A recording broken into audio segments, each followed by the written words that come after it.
ស្ដា SUV បាទតាមតែយកមកក្តៅហ្មងមិនសិនអត់ទាន់ប្រលត់ទេណាចាំយើងមើលឡានតិចទៅ option កប់សេរីឡាននេះមានកាមេរ៉ា360មាន parking sensor ក្នុងលឿងញាក់សាច់ត្រូវចិត្តមួយអ្នកសុខខ្មែរហ្មងចាំមើលស្អីសូមមួយគ្រឿងនេះប្តីគាត់ជន់ជឿគេអាគៀងអាខ្មៅឬមួយខាស៊ីយើង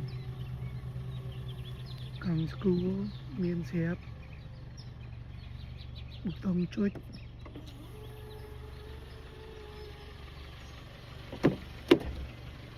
ចឹងមកមានតម្រូវការឡាន SUV